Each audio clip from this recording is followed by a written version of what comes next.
जनसंसद, खुला मंच, खुली बहस। नमस्कार, मैं हूं सुरेश चौहान की और आप सुदर्शन पर पहला शो देख रहे जन संसद का। संसद में तो चर्चा नहीं होती, बहस नहीं होती, वो हल्ला होता और देश के सामने साल तक चर्चा नहीं जाती। इसलिए सुदर्शन पर हम शुरू करने जा रहे हैं जन संसद, जिसमें लोक प्रतिनिधियों के सामने लोग ही, जो कि इस देश के असली मालिक है, राजा है, अपने सवाल को पूछ सकेंगे और नेताओं से अपेक्षा करेंगे कि वो वाजिब उसका जवाब दे। आज के पहले एपिसोड में हमने लोकसभा के बाद सबसे महत्वपूर्ण जो 5 राज्यों के चुनाव चल रहे हैं और उसमें भी सबसे महत्वपूर्ण जो राज्य उत्तर प्रदेश है, उसके उपलक्ष्य में आज का मुद्दा रखा है। मुद्दा वैसे भारत आजाद हुआ तब से यही है, लेकिन इस चुनाव में जब इसकी गंभीरता ज्यादा बढ़ी है तो हमने सोचा कि जन संसद में इसको पूछा जाए और लोगों से सवालों के जवाब नेताओं से लिए जाए।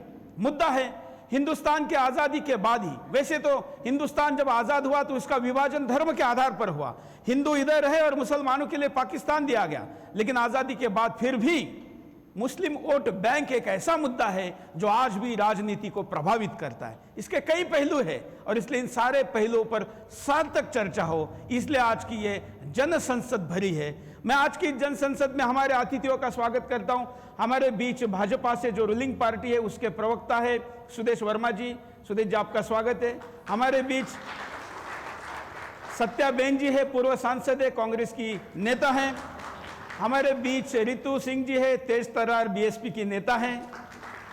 हमारे बीच वीएचपी के नेता विनोद बंसल राष्ट्रीय प्रवक्ता है, उनको भी बिठाया है। हमारे इस आज की बहस में दर्शकों में भी महत्वपूर्ण अतिथि है, जिसमें धर्म की रक्षा के लिए अच्छा और बड़ा काम करने वाले यति नरसिंहानंद सरस्वती जी महाराज हैं। महंत आदित्य गिरी जी हैं। हमारे साथ मौलाना आरिफ काजमी जी हैं, जो ऑल इंडिया मुस्लिम इमाम फाउंडेशन के अध्यक्ष हैं।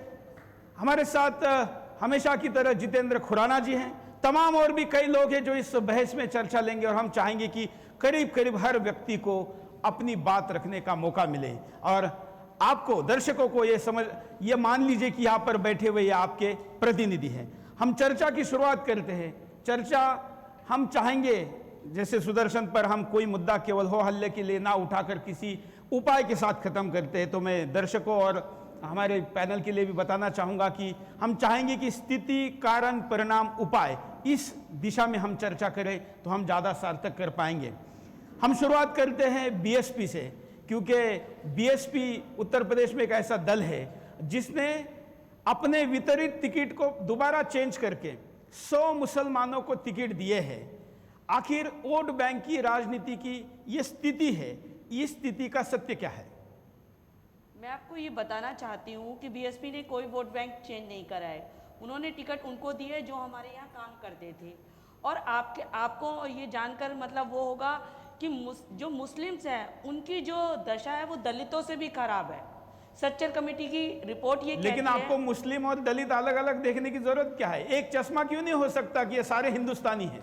नहीं, सारे हिंदुस्तानी हैं, लेकिन मैं इसका जवाब देना चाहूंगी कि भाजपा ने क्या ये चश्मा नहीं पहना? नहीं, मैं अपने ही कह रही हूँ, भाजपा ने क्या ये चश्मा नहीं पहना है? उन्होंने एक टिकट भी किसी मुस्लिम को नहीं दिए। क्या मुस्लिम लोग जब देश आजाद हुआ वो हमारे साथ खड़े थे या नहीं खड़े थे? अगर उन्हें दूसरी जगह जाना होता, उनका ये घर था, उन्होंने सोचा कि हिंदुस्तान हमारा घर है, इसलिए वो यहीं रह गए। और यहाँ रह गए तो उन्हें सम्मान मिलना चाहिए ना, उनकी दशा को भी सुधारना चाहिए। और भाजपा ने कभी भी दलित और मुस्लिम की दशा को सुधारने का काम नहीं किया। कांग्रेस हो चाहे भाजपा, इन्होंने सिर्फ वोट की राजनीति की है।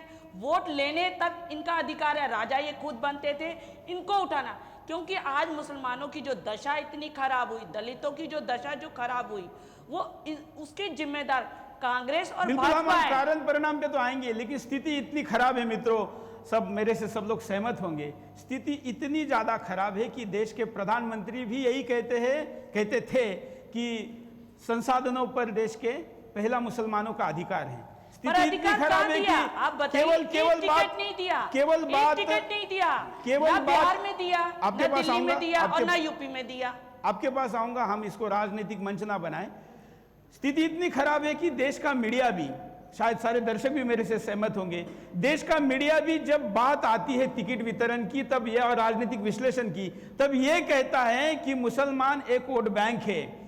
मुसलमानों को तो एक यूनाइटेड दिखाया जाता है, लेकिन कभी भी हिंदुओं को बताते समय दलित, महार, चमार, तमाम जाति का उल्लेख किया जाता है। मीडिया भी इसके लिए जिम्मेवार है, आप अकेले नहीं है, इसलिए मीडिया से भी सवाल बनता है। लेकिन आज हम यहाँ प्रतिनिधि के तौर पर आप जिनके ऊपर आरोप लगा रही है, सुदेश जी भी हमारे साथ है। सुदेश जी, आप सत्ता में हैं, आपने एक टिकट भी मुसलमान को नहीं दिया, ये आपका अधिकार है और इस साहस के लिए भी तारीफ होनी चाहिए, और क्यों नहीं दे इस सवाल का भी जवाब मिलना चाहिए।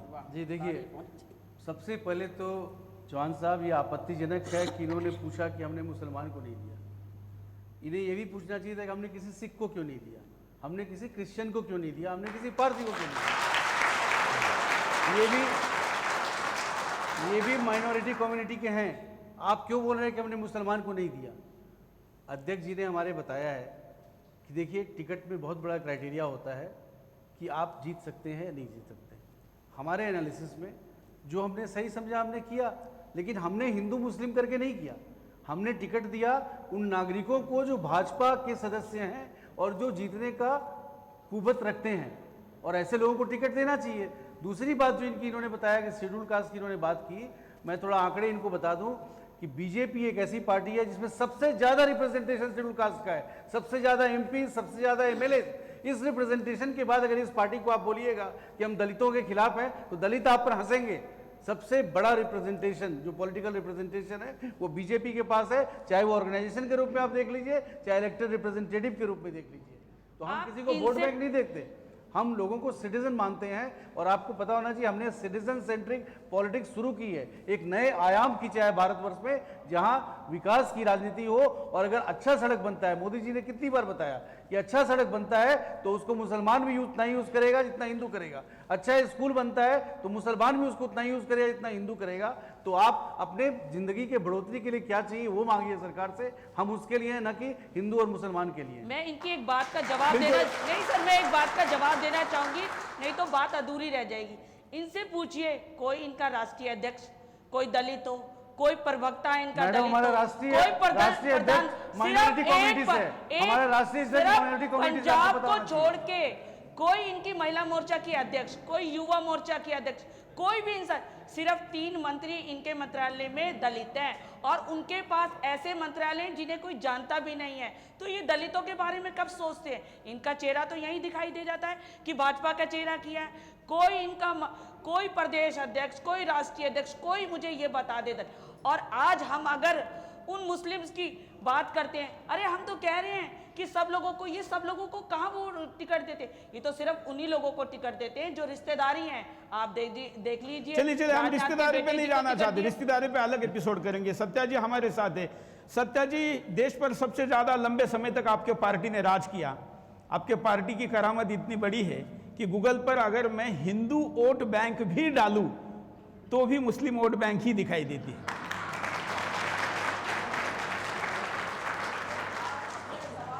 मतलब गूगल में माइक्रो रिसर्च की भी जगह है, वहां पर भी जाए ना तो हिंदू के लिए माइक्रो स्पेस भी नहीं बची है। देखिए ऐसा है, पहले तो मैं आग्रह करूंगी श्रोताओं से भी थोड़ा धैर्य के साथ सुने। हमारा देश जो सेकुलर सिद्धांतों पर आधारित हमारा ये भारतीय संविधान बना, उसी के हमारा ये देश या इसकी चुनाव प्रक्रिया या जो भी है सब इससे संचालित होती है। लेकिन भारतीय जनता पार्टी ने एक बिल्कुल संकुचित विचारधारा और स्पष्ट तौर से एक उसमें कोई सुधार की इनके अंदर कोई गुंजाइश नहीं कि विशुद्ध और विशुद्ध क्या समझ ली, बहुत विकृत। मैं तो कहूँगी कि इसमें बहुत सारी ऐसी बात नहीं है, बहुत सारे हिंदू विद्वानों ने भी इसमें सुधार की गुंजाइश बात करी है, सुधार किए हैं, सुधार का प्रयास किया है। मैं इसमें आर्य समाज को भी बहुत धन्यवाद देती हूँ। बहुत सारे उसमें बहुत हमारी विकृत परंपराएं थी हिंदू धर्म की, उनको चाहे सती प्रथा हो, चाहे दहेज प्रथा हो, चाहे और अपनी बात बताइए ना। नहीं सुनिए विकृति की वो बताइए, पूरी बात सुन लीजिए।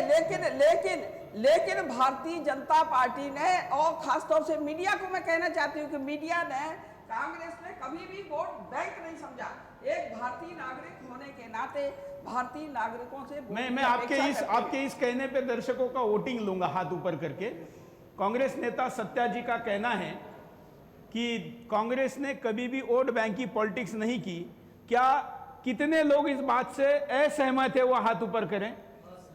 असहमत है? अरे कम उठे हैं, सारे उठ सकते हैं। असहमत वाले तो सब बुलाएंगे, कोई सहमत वाला भी बुलाते।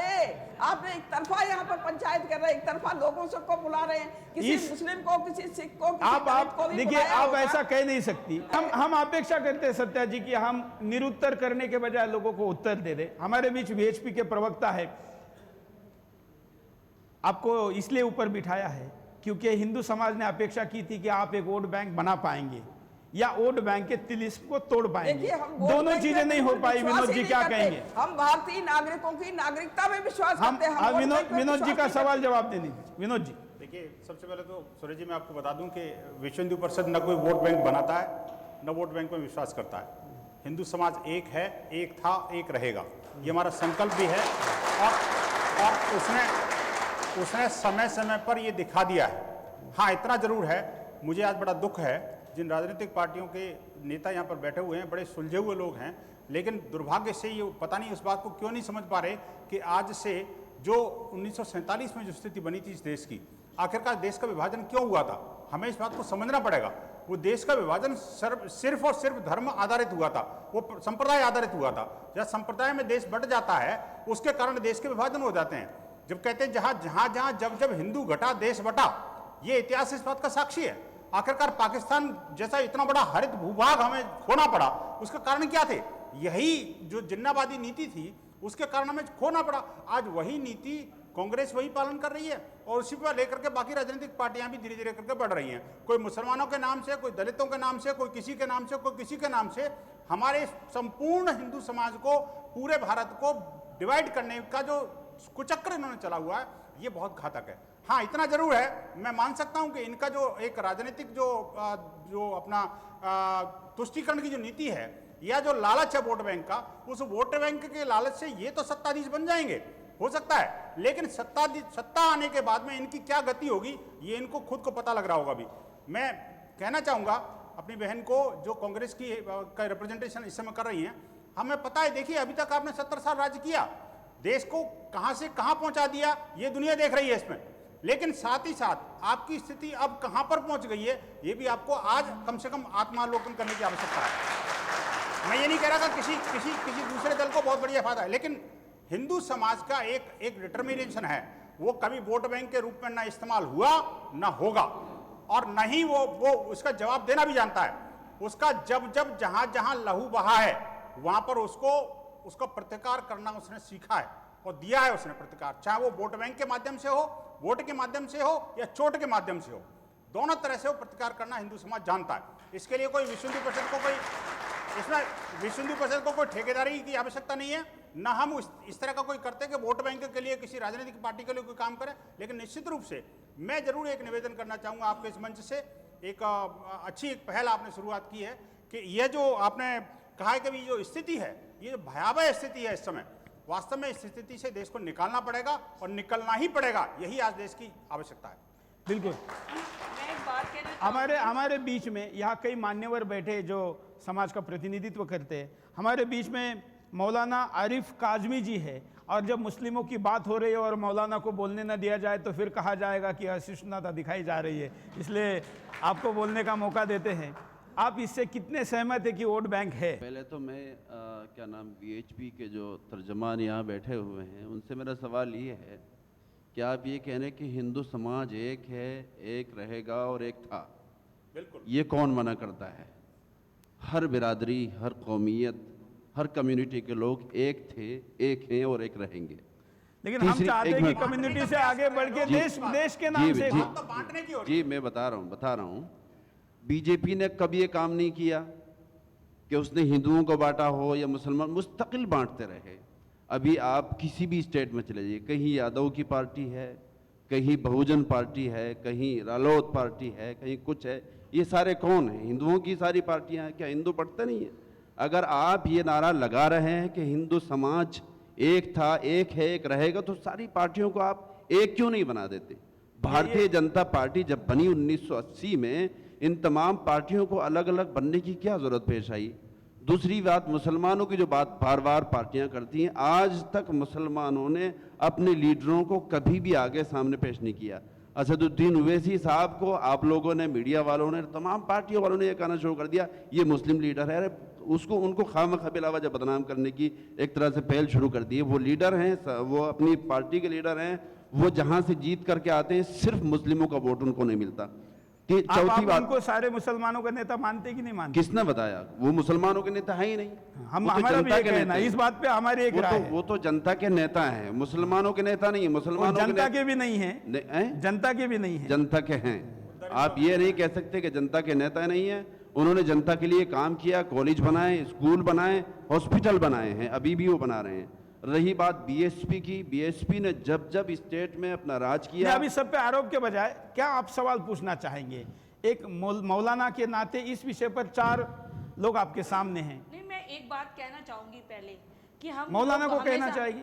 मुसलमानों की नहीं, आप बात मौलाना करते को हैं। सवाल पूछ रही है? नहीं, मैं एक बात सबसे कहना चाहूंगी, क्योंकि आप मुझे चुनाव मानिए- के एक बात- दौरान बीएसपी वाले मुसलमान को सवाल पूछ ही नहीं सकते। मुसलमानों की नहीं, मैं एक बात कहना चाहूंगी, हम सब हिंदू हैं, आप मानते हैं, मैं भी हिंदू हूं, लेकिन हमारे देश में लोग हिंदुओं को और मुसलमानों को क्यों बांटते हैं? आप देखिए, जितने बड़े बड़े नेता आज उठा के आप नेट पे सर्च करिए, सबके घर में या तो बेटी गई भी है या दामाद है, तो तब उस समय क्यों नहीं ये कहते कि हम शादी नहीं करेंगे मुसलमानों के घर में या हिंदुओं के घर में? तब इन्हें दिखा, जब राजनीति की बात आती है तो आप हिंदू मुस्लिम्स की बात करने लग जाते हैं, देश की राजनीति की बात करते हैं। आज फिल्म स्टारों में देखो तो जब आप नहीं, आप बताए ना, जब हम पूरे देश में रहते हैं और एक साथ रहना चाहते हैं, फिर राजनीतिक दलों को क्या परेशानी है? इसका जवाब देना पड़ेगा। परेशानी क्या है राजनीतिक दलों को? जब हिंदू मुस्लिम प्यार से शादी करके वो बच्चे भी पैदा करता है, साथ में रहता है और रिश्ते को भी निभाता है, तो देश में क्यों लोग बांटना चाहते हैं?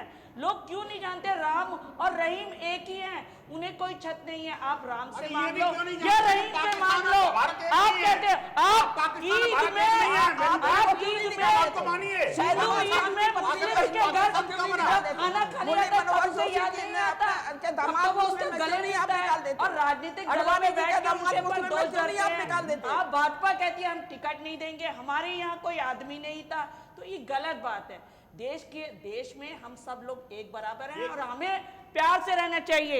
जब हम उस घर में शादी कर सकते हैं, आप देखिए फिल्म स्टार में देखिए, और सबसे बड़े सबसे ज्यादा तो आप नेताओं में देखिए। आज सच जरूर करना मेरी बात को, और नेताओं को देखना कि सबके घर में बेटी होगी, हिंदू की बेटी मुस्लिम में गई है, किसी का दामाद मुस्लिम, तो फिर जब ये बात तब नहीं सोचते तो आज क्यों सोच रहे हो जब चुनाव आता है? ये गलत बात है। हम लोगों को मिलकर, हिंदू मुस्लिम इस देश के नागरिक हैं, उन्हें आप किसी भी धर्म को माने, लेकिन उन्हें साथ रहना चाहिए, उन्हें मजहब की राजनीति छोड़ देनी चाहिए। इस देश में सबको उठने का अधिकार है, चाहे वो सिख हो, ईसाई हो, किसी भी धर्म का हो। आप जब शादी चलिए ये तो भाषण के मुद्दे हो गए। सर, अगर भाषण नहीं है। हम मतलब वास्तव ये देखें बात तो ऐसा नहीं भाजपा के लोगों है। को मीडिया को हमेशा नरसिंहानंद भाषण महाराज लगता है। जी कुछ कहना चाह रहे हैं। देखिए, बहुत भाषण है। महाराज जी कुछ कहना चाह रहे ये हैं। जिंदगी की सच्चाई है जो आप मान नहीं रहे हैं। मौलिक सवाल है ये बहुत ही मौलिक एक अच्छा मुद्दा यहाँ से इन्होंने उठाया। रिस्पेक्ट से आपसे एक बात पूछना चाहूंगी कि मैम। जनता कुछ कहे तो एक अलग बात है, लेकिन आप नेता होके ऐसे बार बार कह रही हैं, मुझे लग रहा है कि फिल्म स्टार ही आपके आदर्श हैं। मैम, मायावती जी के और आपकी बीएसपी नेता के तो- आदर्श फिल्म स्टार हैं। प्लीज आप जवाब दीजिए। मैं आपकी बात का जवाब दूं, नेता होने का मतलब ये नहीं है कि मैं इंसान नहीं हूँ, मैं नेता से पहले इंसान हूँ। नहीं, मैं उनका इंसानियत सवाल ये है, आपकी तरह बात नहीं करती, रितु जी, एक उनका- राजनीतिक बात नहीं करती हूँ। रितु मैं जी, इस उनका मंच पे सवाल ये बैठी हूँ। है- नेता होने के इस- साथ पहले मैं इंसान हूँ और मैं इंसानियत की बात करती। मेरे लिए सब एक है। आप उसकी जिनकी शादियां की है ना, आप तुड़वा दीजिए और लोगों से कहिए कि मत शादी कीजिए, मत इनके साथ बैठिए, मत खाइए, ये अलग है। नहीं, आप बैठिए। आज पंडित और मौलाना एक साथ बैठते, एक थाली में खाना खाते, उनसे मना करिए ना, तब मैं आपको मानूंगी। रितु जी, उनका- आप अपने पड़ोस में अच्छा, रितु जी, एक मिनट। रितु जी, आप अपनी पार्टी की बात कह रही है, बहुत ठीक है। मैं आपको सिर्फ कहते पार्टी की बात तो मैंने करी नहीं। एक मिनट मैंने सिर्फ मेरी समाज एक की मिनट बात अच्छा, आज करी। इनका सुनिए। मेरी पार्टी में किसी ने शादी नहीं करी हुई, सबसे ज्यादा भाजपा या कांग्रेस ने की हुई है। लेकिन मेरी एक बात सुन लीजिए, लेकिन आपने कहा हिंदू मुस्लिम एकता होनी चाहिए। हाँ जी। मैं चलिए आपका समर्थन करता हूं, लेकिन आप, मुझे नहीं पता आप कहां की रहने वाली हैं, लेकिन जहां का मैं रहने वाला हूं वहां स्थिति इतनी बुरी है कि वहां अगर हिंदू की, देखिए आज यूपी के अंदर जो सबसे बड़े झगड़े हैं और विशेष रूप से दलितों के बारे में, मुझे इसका विषय का पता नहीं था कि ये विषय होगा, वरना मैं अखबारों की कटिंग लेके आता। दलित की बेटी हो या किसी भी हिंदू की बेटी हो, जब उसके साथ अत्याचार मुसलमानों के, मतलब मैं कुछ वैसा नहीं कह रहा हूं, लेकिन फिर भी मुसलमान करते हैं। सर तो सबसे ज्यादा दलितों का शोषण जो करते हैं ना, वो ऊंची जात वाले लोग करते हैं। आप मुसलमानों को गलत नहीं कह, सच्चाई यही है। सच्चाई नहीं सर, इसको कटिंग नहीं कि सबसे ज्यादा दलित के साथ ऊंचे वर्ग के लोग करते हैं। आज से नहीं, हजारों साल से करते आए रहे। अगर एक बहुत गंभीर प्रयास जो सुरेश चौहान जी ने आज सुदर्शन के माध्यम से किया, हम लोग बहुत बचकाने तरह से एक बहुत बड़े प्रयास की भ्रूण हत्या करने के लिए लग गए। जो मैं माहौल देख रहा हूं, इसका अर्थ यह है कि आज भारत में कोई गंभीर बहस शुरू नहीं की जा सकती। राजनीति की गंदगी आज हर जगह पहुंच गई है। लेकिन मैं सबसे पहले बहुत बहुत बहुत साधुवाद सुरेश जी को देना चाहता हूं। सुरेश जी ने एक बहुत गंभीर प्रयास शुरू किया, और देखिए मैं नेताओं की बात नहीं करूंगा, लेकिन आज मुस्लिम वोट बैंक है, इसको नकारने का काम केवल नेता कर सकते हैं, बाकी जनता इसकी असलियत को समझ रही है। अगर ऐसा नहीं होता, लेकिन मुझे इस तरह एक दुख भी हुआ, हमारे पास भारतीय जनता पार्टी के प्रतिनिधि हैं जिसे हम हिंदुओं ने हमेशा अपनी पार्टी माना है, और सबसे बड़ी बात, यहां वीएचपी के राष्ट्रीय प्रवक्ता बैठे हुए हैं, लेकिन ये कह रहे हैं कि हिंदू वोट बैंक इनके विजन में ही नहीं, तो फिर हिंदुओं को कोई नहीं बचा सकता। अगर हिंदुओं का सबसे बड़ा संगठन यह कहता है कि वो वोट बैंक हिंदुओं का तैयार नहीं कर सकता, तो फिर सुरेश चौहान जैसे लोग कितने ही प्रयास कर ले, कितनी ही बहस करवा ले, क्योंकि ये हिंदुओं की ठेकेदारी जब तो हो जाती है जब चुनाव आएगा तो राम मंदिर भी होगा, चुनाव आएगा, लेकिन हिंदुओं के मुद्दे तब कहां चले जाते हैं जब लोग सत्ताधीश बन जाते हैं। तो आज हिंदू वोट बैंक बनना यह हिंदुओं के लिए सबसे जरूरी है, क्योंकि इस शो की सफलता हिंदू समाज की दिशा को तय करेगी। भाई नेताओं की, मौलाना साहब ने बोला कि बीजेपी को हिंदुओं की पार्टी बोल दी, इन्होंने भी बोल दी। हम लोग बहुत कॉम्प्रिहेंसिव पार्टी है। हमारा दरवाज़ा जो भी भारतीय है, जो भी हिंदुस्तानी है, उसके लिए खुला है। ये राष्ट्र भक्तों की पार्टी है। जो भी राष्ट्र से भक्ति रखता है, चाहे वो हिंदुस्तान हो, मुसलमान हो, हिंदू हो, उसके लिए खुला है। लेकिन ये एक इत्तेफाक नहीं है, इतिहास का एक हकीकत है कि कांग्रेस ने आरएसएस का भय दिखा के, बीजेपी का भय दिखा के मुसलमानों को एक वोट बैंक के रूप में ट्रीट किया है शुरू से ही। मुसलमान, बिल्कुल, इस पे मौलाना जी जवाब देना चाहेंगे। मुसलमान मैं कंप्लीट करूं, मुसलमान, ब्राह्मण, दलित, ये कॉम्बिनेशन लेके ये राज करते रहे। 33 से 35% वोट था, बाकी वोट चूंकि स्प्लिट हुआ था, बटा हुआ था, जिसको हम पहले एनालाइज करते थे कि इंडेक्स ऑफ अपोजिशन यूनिटी, अगर इंडेक्स ऑफ अपोजिशन यूनिटी बढ़ जाती थी तो कांग्रेस हार जाती थी। जैसे इमरजेंसी के समय हुआ, जैसे 1989 में हुआ, उसके बाद हमारे समय हुआ जब हमारा अलायंस बना। तो ये वोट बैंक आज भी कांग्रेस, क्योंकि मुसलमानों को डराकर कि बीजेपी खा जाएगी, बीजेपी जब भी आई है तो जिसके लिए जो जरूरी है उसने किया है। अगर आप देखिए वाजपेयी जी की सरकार को, तो मुसलमानों के लिए भी किया है, हिंदुओं के लिए भी किया है, क्योंकि नागरिकों की जो जरूरत है उसको हम पूरा करते हैं। तो उसके बाद भी अगर मुसलमान ये सोचे कि बीजेपी का भय है, तो फिर तो वोट बैंक से कभी हटेंगे नहीं। ये मायावती की बात बोल रही थी, मायावती जी ने खुल के बोला है कि मुसलमान हमको वोट दे। अखिलेश यादव ने खुल के बोला है मुसलमान हमको वोट दे। उसके बाद भी क्या बोलने की बात हो जाती है कि आप मुसलमान को वोट बैंक मान रहे हैं? बिल्कुल, यहाँ पर मौलाना जी के पास हम आएंगे, लेकिन उसके पहले एक छोटा सा ब्रेक लेते हैं। ब्रेक के बाद दोबारा आएंगे, जन संसद जारी रहेगी। जन संसद, खुला मंच, खुली बहस। जन संसद, खुला मंच, खुली बहस। ब्रेक के बाद आपका एक बार फिर से स्वागत है। जन संसद में आपका मैं दोबारा स्वागत करता हूं। मुद्दा है, मुस्लिम वोट बैंक है तो हिंदू वोट बैंक क्यों नहीं। अब तक हमने स्थिति पे चर्चा की, अब हम इस दौर में चर्चा करेंगे कि इसके क्या कारण हैं और कारणों पर नजर डालेंगे। हमारे साथ मौलाना जी है। ब्रेक पर जाने के पहले मौलाना जी, आपसे सवाल हुआ था कि क्या वोट बैंक की स्थिति के कारण है, और सुदेश जी की तरफ से भी बोला गया। उसमें एक बात मैं जोड़ना चाहूँगा कि आज के कार्यक्रम के लिए जब हमने सोशल मीडिया पर सवाल पूछे तो सबसे ज़्यादा सवाल आपके लिए आए हैं। उसमें से एक सवाल ये भी है कि क्या चुनाव के दौरान मस्जिदों में बैठक करके, मीटिंग करके निर्णय होता है कि किसी एक दल को मतदान करना है? एक मस्जिद का नाम आप बता दीजिए जहाँ जिस मस्जिद में इस तरह की मीटिंग हुई हो, जहाँ पर उलमा ने या उलमा के रहनुमा ने अपने मुसलमानों से वोट के लिए कहा हो कि फला पार्टी को वोट दो। कोई एक जगह बताइए। ये खुराना जी कुछ बोलना चाह रहे हैं। मेरी बात सुनिए बाबा। नहीं, उन मस्जिद का नाम सुनिए ना। आप तो मस्जिद के नाम बोल रहे हैं, आपके जिसको आप शाही इमाम कहते हैं। हम तो शाही नहीं कहते क्योंकि देश आज़ाद है। आज़ाद के बाद कोई शाही इमाम नहीं रहता, इसलिए दिल्ली का इमाम शाही इमाम नहीं है। वो तो बीएसपी के लिए वोट मांग रहा है। आप तो मस्जिद का नाम ले रहे हैं, तो मैदान में जाके वोट मांग रहा है। दिल्ली की जामा मस्जिद के इमाम बुखारी हैं। वही मैं दिल्ली के चुनाव से पहले उन्होंने आप पार्टी को वोट देने के लिए कहा, और अभी फिर उन्होंने वोट देने, इसके अलावा कभी बीजेपी के लिए भी उन्होंने वोट मांगे इसके लिए अभी जो इमाम जो मौलाना बरकती हैं कलकत्ता के टीपू सुल्तान, उन्होंने मस्जिद के उन्होंने बोला, और 10 दिए जा सकते हैं। आपके बरेली से जो तौकीर रजा और सब ये लोग तो बोलते ही रहते हैं, रोज कोई ना कोई खबर आती रहती है, फतवा निकल जाता है। और 10 कंपाइल करें तो हम पिछले 10 साल में 100 मौलाना का निकाल सकते हैं। आपसे सच बोलने की उम्मीद करते हैं। नहीं, मैं तो सच बोलता हूँ, झूठ नहीं बोलता। तो आपने इतना बड़ा झूठ बोला आपने कि मस्जिदों में आदेश नहीं दिया जाता। नहीं, मस्जिद में नहीं दिया गया। हम जरा वोटिंग करते हैं, जरा वाइड कैमरा करिए। कितने दर्शक मौलाना जी से, वोटिंग करने वाले कितने लोग इनके वोटिंग करने वाले बुलाया आपने किसी को? चलिए वोटिंग तो करने दीजिए। अब ये तो सब वोट करेंगे। इतनी आजादी तो दे दीजिए। जाएंगे। तो ये सारे मुस्लिम विरोधी ऐसा आपका कहना है? ये सारे मुस्लिम विरोधी है? ये नहीं है तो, लेकिन आपका मुद्दा ये है कि सब विरोधी हो जाए। कोई तो आपसे सहमत हो जाए। मीडिया का काम हमेशा कोई तो सहमत हो जाए। नहीं, सहमत की बात नहीं। मीडिया का काम हमेशा ये रहा। मीडिया तो मौलाना जी आपके पक्ष में है। सारा मीडिया हमेशा कहता है कि मुसलमान एक वोट बैंक है, इससे आप यूनाइट हो जाते हैं। सिर्फ यही है। चलिए हम जरा पूछ लेते हैं,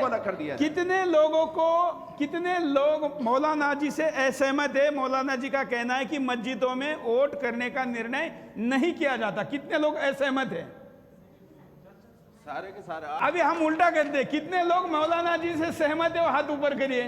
हाथ चले, आपको लगे ना कि हमने एक भी नहीं है।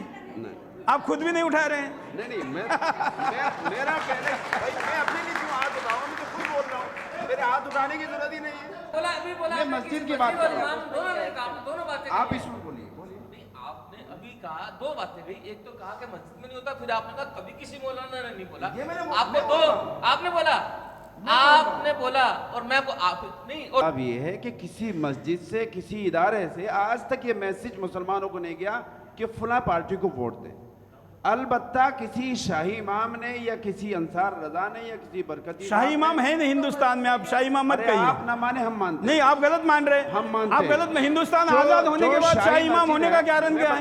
हिंदुस्तान आजाद है। बीजेपी के जो प्रवक्ता हैं उनका कहना ये था अभी थोड़ी देर पहले कि भारतीय जनता पार्टी, बताएं आप बताएं।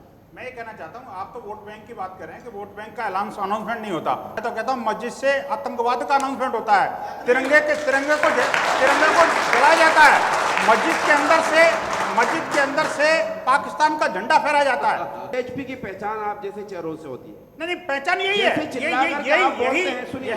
यही आतंकवादियों की पहचान है। ये पूछिए भाजपा से, ये पूछिए क्या मोदी जी प्रधानमंत्री बने तो क्या वो हिंदुओं के वोट से ही बने? क्या मुसलमानों ने वोट से नहीं बने? झूठ बोल रहे हैं आप। आपको पता होना चाहिए कि बहुत से मुस्लिम आबादी में गुजरात के, वहाँ बीजेपी को बहुत ज्यादा बहुमत मिली है।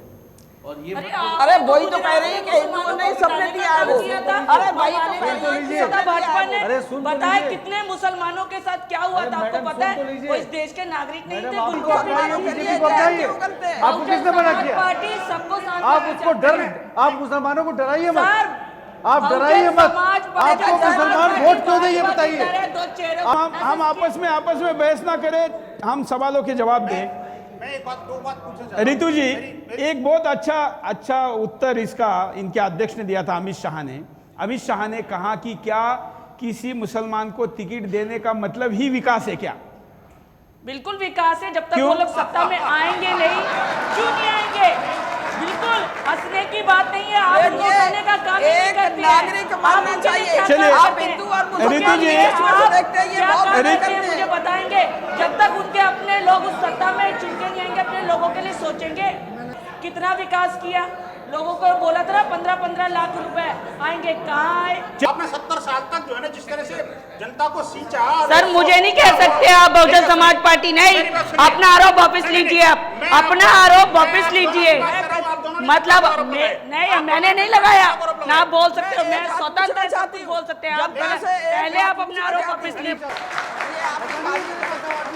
सुनिए, वो व्यक्ति जो चढ़ावा दिया था हीरो का हार दलित की बेटी, जो हर जगह संगमरमर के वो पुतले लगा दिए, अपने भी लगाए, वो व्यक्ति जो करप्शन के लिए जाना जाता है, वो व्यक्ति विकास देगा क्या? और राहुल गांधी, चौहान साहब राहुल गांधी जी और सोनिया गांधी जी दोनों पर्सनल मुचलके पर क्रिमिनल केस में बाहर है, नेशनल केस किसी ने नहीं लगाया था, खुद बबलाहट शुरू दिखाई देती है जब इससे पूछो सरदार पटेल की मूर्ति। आप बोलिए तो चिल्लाते रहिए, हम बोले तो बबलाहट है। दर्शकों का सवाल। बहन सत्या से हमारा ये सवाल है, अभी मायावती जी की मैं रैली सुन रहा था, केवल वो दलित की बात करती हैं। क्या वो मुख्यमंत्री जब बनी थी दलित वोट से बनी थी? कुछ लोग क्या क्रांतिकारियों की मूर्तियां नहीं लगनी चाहिए थी, केवल उसी जाति की लगनी चाहिए थी? समाजवादी पार्टी करती है। पापा से पूछे, इन्होंने सरदार पटेल की मूर्ति की जगह बाबा साहब अम्बेडकर की मूर्ति क्यों नहीं लगाई?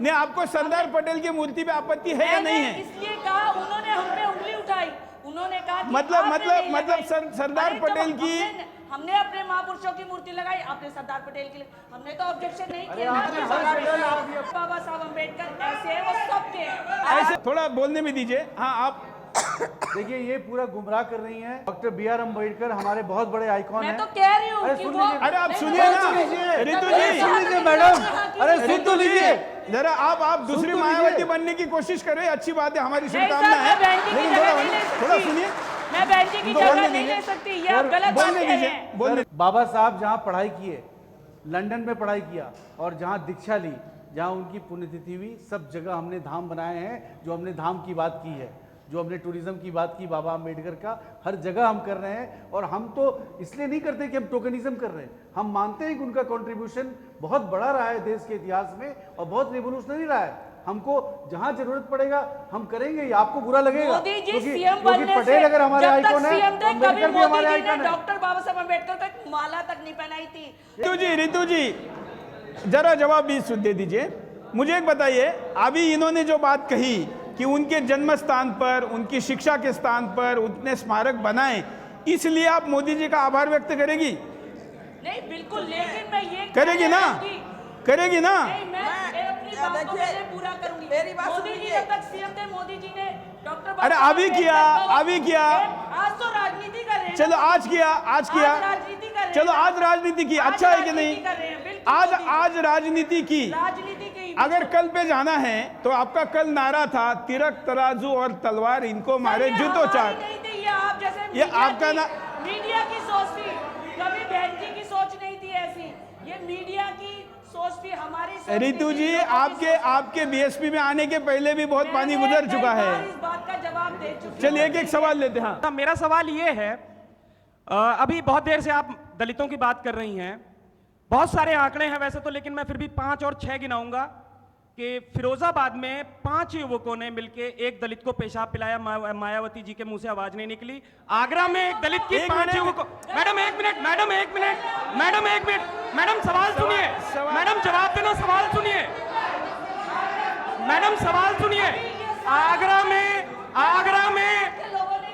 में एक दलित की हत्या की गई, मायावती जी के मुंह से आवाज नहीं निकली। बिहार में अभी एक दलित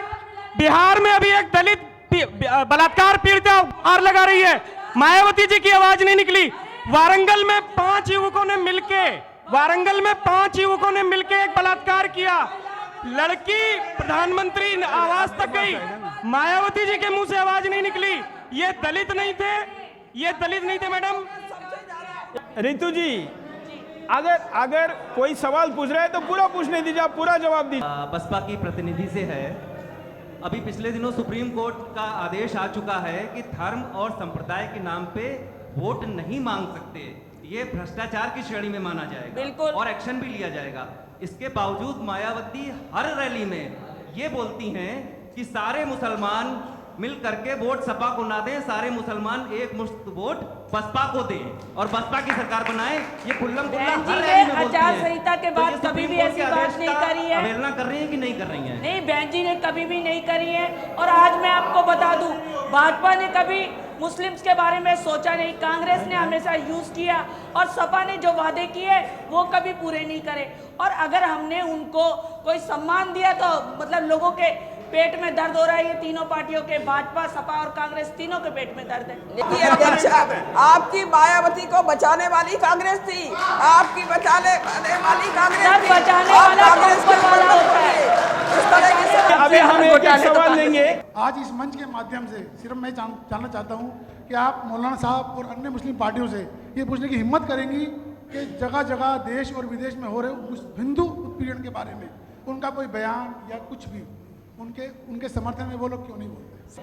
नहीं, देखिए, कागज लिख के नहीं आता ना, जो कागज में लिखा होगा वही तो पढ़ेंगे। मतलब मुझे शर्म आती है, ऐसे लोगों पे। इनसे ये पूछिए, जितने भी पढ़े लिखे लोग होते ना, आप पहले तो आप चुप रहिए, ठीक से बदतमीजी मत करिए। ये क्यों कागज में पढ़ना ही ना है, मुझे ये नहीं, मैं ये पूछ रही हूँ। हाँ, मैं इसका जवाब दूंगी, मैं इसका जवाब दूंगी। चलिए हम यहाँ पर के लिए काम एक करती ऋतु जी, है। हम एक छोटे से ब्रेक के लिए रुकते हैं। ब्रेक के बाद दोबारा आएंगे। जन संसद में चर्चा जारी रहेगी। जन संसद, खुला मंच, खुली बहस। जन संसद, खुला मंच, खुली बहस। ब्रेक के बाद आपका एक बार फिर से स्वागत है। जन संसद में हम चर्चा कर रहे हैं यहां पर कि देश में अगर मुस्लिम वोट बैंक है तो हिंदू वोट बैंक क्यों नहीं। हालांकि हम अपेक्षा कर रहे हैं कि भारत की संसद की प्रतिकृति यहां पर वैसी पुनरावृत्ति ना हो, लेकिन करीब करीब वैसी ही हो रही है। फिर भी एक अच्छी दिशा में बह जा रही है।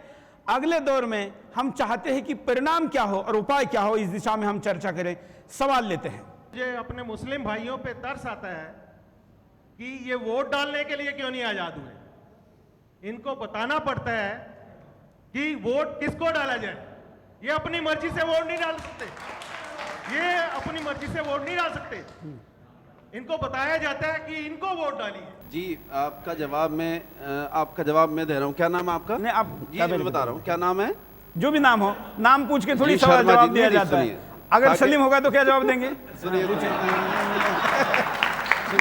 आपने ये कहा कि देश आजाद हुआ, सब आजाद हुए, लेकिन वो आजादी दूसरी तरह की है। आरएसएस, सुनिए, हंसने की बात नहीं है। आरएसएस 1925 में बनी, 1947 में देश आजाद हुआ। ये बात आपकी ठीक है कि हिंदुस्तान आजाद हुआ, सब आजाद हुए। ये कहने में मुझे इत्तेफाक नहीं है। अलबत्ता ये कह सकता हूं कि देश आजाद नहीं हुआ, बल्कि आप जैसे लोग या आरएसएस जैसे लोग आजाद हुए, जो चाहे जहां चाहे कर सकते हैं। एक बात। दूसरी बात, तो देश कैसे आजाद नहीं हुआ, जरा इसका देश आजाद इसलिए नहीं हुआ कि सबों को सबके हुकूक नहीं मिल रहे हैं। आपको क्या चाहिए? सब तालीम चाहिए, हेल्थ चाहिए, हाँ, ये नहीं मिल रहा है। कारोबार चाहिए, नहीं मिल रहे हैं। आप जाइए, जिस तरह की जनसंसद आप यहाँ कर रहे हैं, आप इलाकों में जाइए ना। सुनिए, आप मेरी बात सुनिए। हमें सुनिए, सरकार के जो काम होते हैं, क्या वो जनता को दे रही है? क्या सरकारी नहीं दे रही है? चलिए, आप अपना बहुत जवाब सारी, दीजिए। मैं बता रहा हूँ। अच्छा, रही बात इनकी है कि मुसलमानों को कहा जाता है कि वोट उनको करिए। ऐसा नहीं है, बल्कि जो हमारे गुरु या हमारे रहनुमा या जो हमारे उलमा या इमाम, जिस तरह की सरकारें चलती रहती हैं, अगर किसी ने दलितों के ऊपर या हिंदुओं के ऊपर या सिखों के ऊपर या क्रिश्चियन के ऊपर या मुसलमानों के ऊपर, किसी के ऊपर भी अगर किसी ने जुल्म किया है, तो हमारा ये फर्ज बनता है कि किसी ऐसे नुमाइंदे को वोट न दिया जाए जो विनाश की राजनीति करता हो। हम अपने तमाम मुसलमानों से बार बार कहते हैं, हमारे मुसलमान लोग हमसे पूछते भी कि किसको वोट दिया जाए। चूंकि बहुत सारे हमारे मुसलमान सिर्फ काश्तकार हैं, मजदूर हैं, कारोबार से दूर उनको रखा जाता है, तालीम से दूर उनको रखा जाता है, हेल्थ से दूर उनको रखा जाता है। अगर कोई मेडिकल स्टोर का, कॉलेज का, यूनिवर्सिटी का, अगर सुनिए, आप पूरी बात सुनिए। नहीं सुनिए, आप देखिए, आप इतनी देर से बोल रहे हैं। सुनिए, टाइम नहीं दिया जा रहा अभी है। दूंगा। आप सब लोग बोल रहे हैं, आप मेरी बात सुनिए। पूरा टाइम दिया जाएगा। चौहान साहब, मैं इसके रिजल्ट देना चाहता हूँ। एक सप्लीमेंट्री सवाल है। चौहान साहब, मैं इसका एक रिस्पॉन्स मिनट, देना चाहता हूँ। एक सप्लीमेंट्री सवाल है। अब तालीम किसको कहते हैं? क्या तालीम क्या जी, मैं बता रहा क्या हूं। क्या मदरसे में पढ़ाए जा रहे हैं उनको तालीम कहेंगे? मैं बता रहा हूं। या डॉक्टर बनने वाले को कहेंगे? मैं बता रहा हूं, मदरसों में मिनट। डॉक्टर भी बनता है, मदरसों में डॉक्टर भी बनता है, सिर्फ मदरसों में इस्लाम की तालीम नहीं होती हमने है। तो आतंकवादी बनने हुए देखे हैं। आपने कहा, हमने तो आतंकवादी देखे आपने हैं। अभी हमारे देश के सुनिए, अभी हमारे देश के अभी देखिए, एंकर साहब ये कह रहे हैं कि हमने तो मदरसों में आतंकवादी सरकारी रिपोर्ट है, सरकारी रिपोर्ट है। आज से 6 महीने पहले की रिपोर्ट, आज से 6 महीने या उससे कुछ ज्यादा पहले की रिपोर्ट, आप राजनाथ सिंह की, जो हमारे होम मिनिस्टर है, उन्होंने सर्वे कराया और उन्होंने बाकायदे कहा कि मदरसों में जो तालीम दी जा रही है उसमें आतंकवाद की तालीम नहीं दी जाती। अरे उसमें आपको शांतिपूर्वक कितने तालीम दी जाती है। मदरसे बंद हो चुके हैं? ये मैं आपको कह रहा हूँ, ये मैं एंकर साहब को, जो आपकी जो जानकारी है आरएसएस के बारे में, हमें लगता है कि वो जानकारी वही जो सेकुलर ब्रिगेड जो देती है वही है। नहीं, एक मिनट सुन लीजिए, आरएसएस पर बैन लगे, आजादी अगर आरएसएस को मिली थी, आरएसएस पर बैन लगे, आपको पता होना चाहिए। लगे नहीं, सुनिए, लगाने की सुन कोशिश लीजिए की ना, गई थी। सुन लीजिए अरे सर, लगे थे, सुनिए, लगे, वो लगाने अरे की सुन तो कोशिश लीजिए सर, सुन तो लीजिए, अरे सुन लीजिए मौलाना साहब, एक मिनट बंसल साहब, एक मिनट सुन लीजिए। आरएसएस सबसे बड़ी स्वयंसेवी संस्था है। जब कोई भी विपदा आती है तो वो ये नहीं देखती मुसलमान है कि हिंदू है, वो काम करती है। भले ही कुछ क्रिश्चियन मिशनरी पर ये चार्जेस लगे, जब हुआ था सुनामी आया था तो कि वो डिस्क्रिमिनेट करते थे ये क्रिश्चियन है या नहीं है, आरएसएस ने कभी नहीं देखा। तो किसी संस्था के बारे में जब बोल रहे हैं तो उसके कॉन्टेक्स्ट को भी देखिए। आपके अंदर ये भय क्यों है? आप एक मिनट सर, एक मिनट कंप्लीट करने दीजिए ना मुझे मौलाना साहब, मुझे पूरा करने दीजिए। अरे सुन तो लीजिए भाई साहब, अरे सुन तो लीजिए मैं क्या बोल रहा हूँ, जो कुरान और इस्लाम पर अमल करता है, सुन लीजिए ना मैं क्या बोल रहा हूँ। आपका ये कहना कंप्लीट तो करने है दीजिए। ऐसा नहीं है। अरे सर कंप्लीट करने दीजिए प्लीज, कंप्लीट करने दीजिए इस बात को। अरे कंप्लीट तो करने दीजिए, कंप्लीट तो करने दीजिए। इन्होंने बोला, हमारी बीएसपी के रिप्रेजेंटेटिव ने सचार कमेटी को कोट किया ना, बोला कि मुसलमानों की स्थिति हिंदुओं से, दलित से भी बेहतर है, बोला ना। इसके लिए कौन जिम्मेदार है? इसके लिए क्या बीजेपी जिम्मेदार है? इसके लिए कांग्रेस जिम्मेदार है, जिसने आपको वोट बैंक बनाया।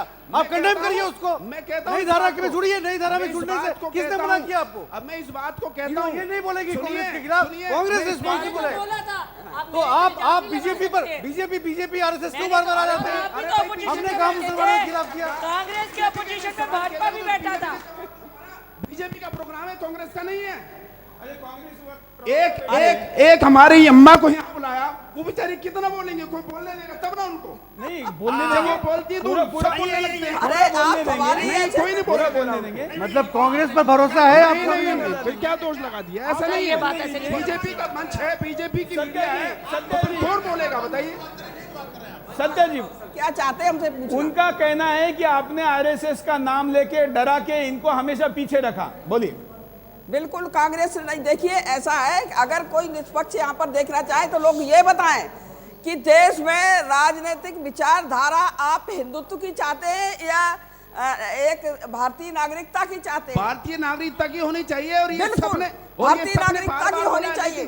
भारतीय नागरिक का हिंदुत्व ही तो भारतीय नागरिकता है। यही तो ये हिंदुत्व ही तो भारतीय का है। और क्या है बहन जी? एक मेरा सवाल, इसके अलावा क्या है? अरे मेरा जवाब दे दीजिए एक बात बताइए, का। बताइए। अगर आप राष्ट्रवाद की और राष्ट्रभक्ति की और देशभक्ति का अगर सर्टिफिकेट चाहते हैं तो अभी हमें कोई सर्टिफिकेट की आवश्यकता नहीं आपसे। अरे कम से कम कांग्रेस से तो बिल्कुल नहीं है। कम से कम भाजपा वाले लोग चाहते उसको तो अपने पास ही रखी है। भारतीय आप चाहते जनता हैं कि वाले सर्टिफिकेट पार्टी या कोई भी। आरएसएस राष्ट्रभक्ति की बात करते हैं तो ये बताएं करते नहीं, हम करते हैं। हम राष्ट्र को दिल में छुपा के रखते तो हैं। सुनने का भी मत रखिए, सुनने की हिम्मत रखिए। हम क्या हम राष्ट्र को दिल में छुपाएंगे तो काम नहीं चलेगा। अरे, बाहर सुनने की हिम्मत रखिए। दिल समझदार नहीं होता है।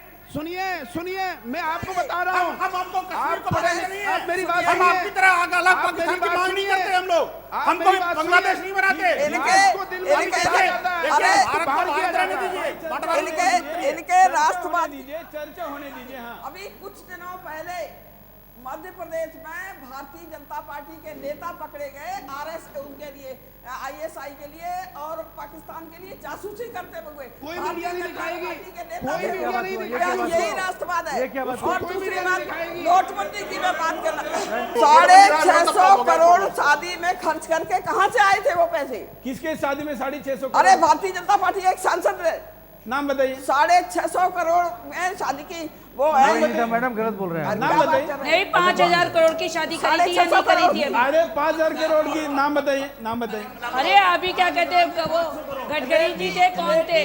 रेड्डी बंधु है नाम पर। नहीं, ये गलत बात है। नहीं, महाराज जी, मुस्लिम वोट बैंक को समझने के लिए हमें बहुत पीछे जाना पड़ेगा और बहुत गहराई से समझना पड़ेगा। मुस्लिम वोट बैंक की ताकत यह है कि उन्होंने 1947 में एक पूरा देश ले लिया, एक पूरा देश ले लिया, और केवल वोट बैंक की ताकत के कारण और हिंदुओं की विफलता, क्योंकि हिंदुओं के वोट बैंक को ना कोई क्लेम करता है ना कोई बनाने की कोशिश करता है।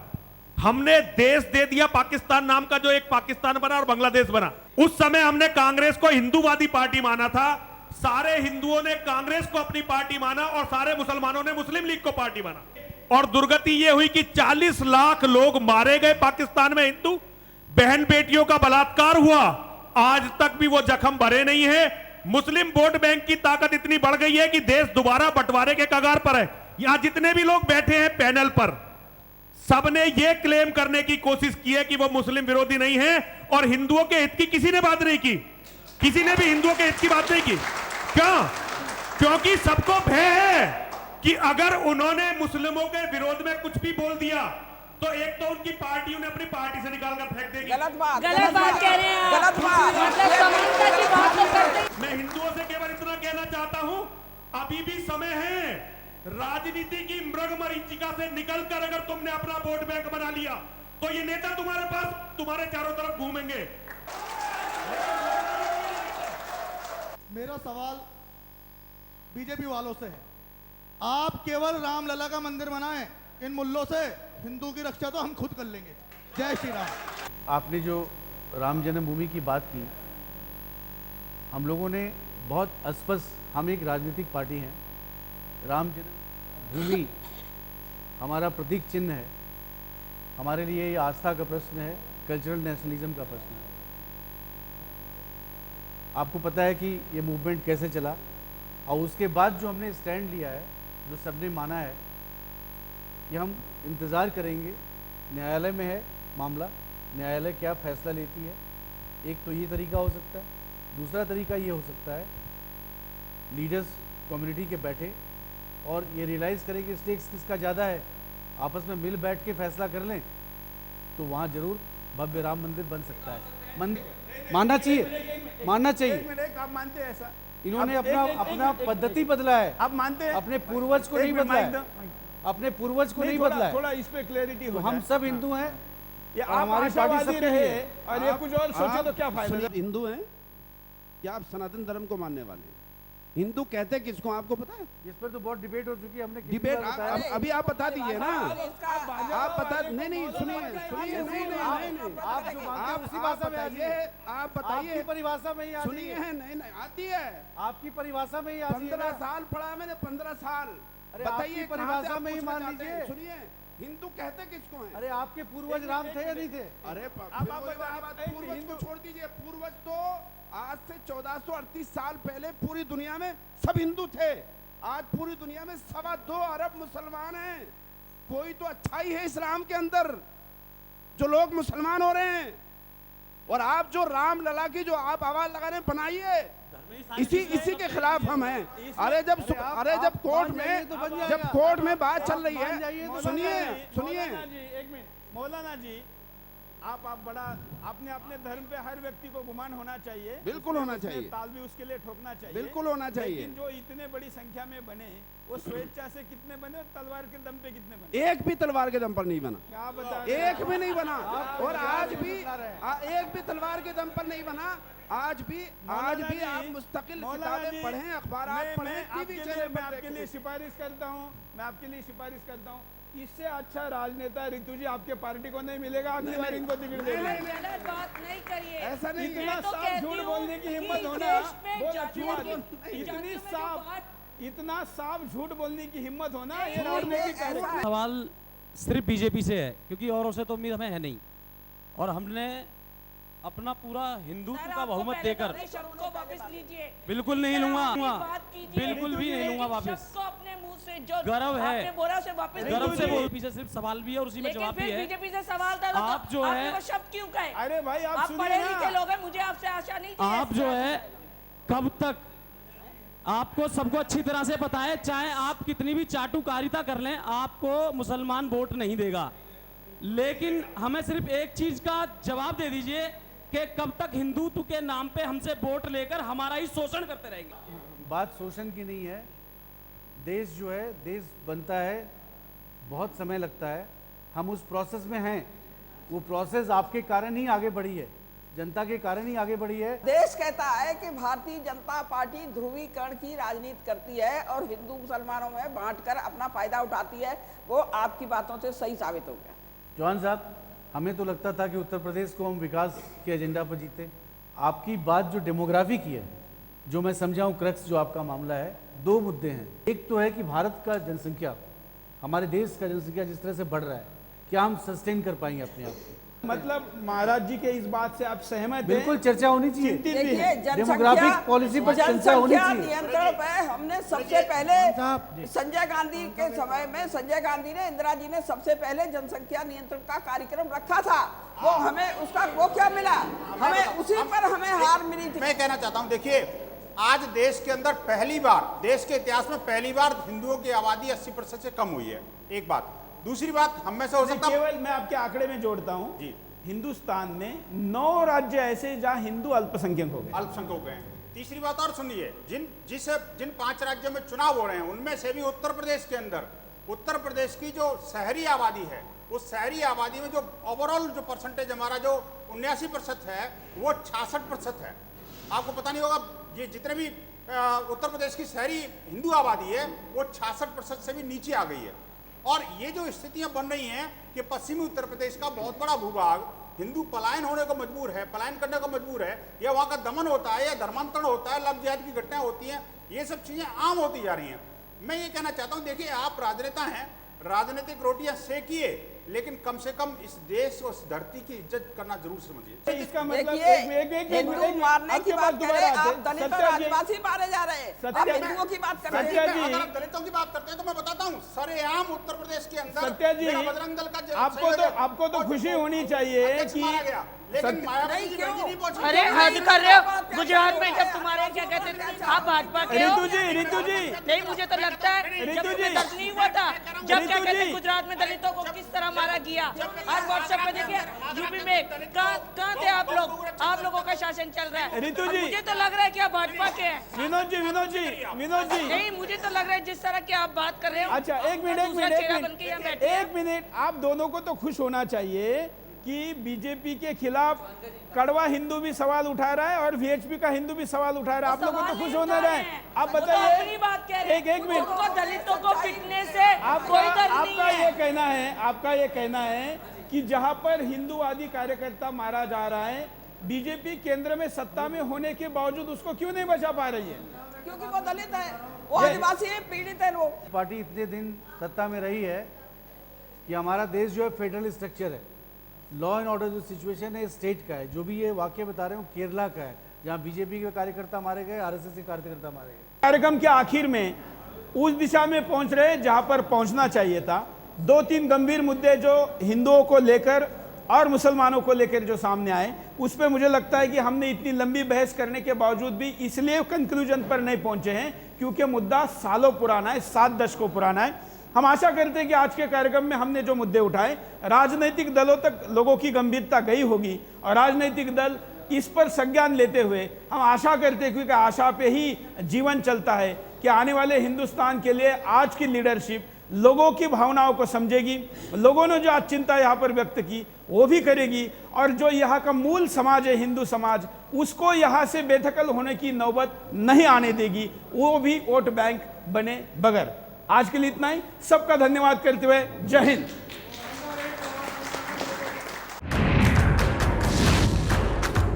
जनसंसद, खुला मंच, खुली बहस।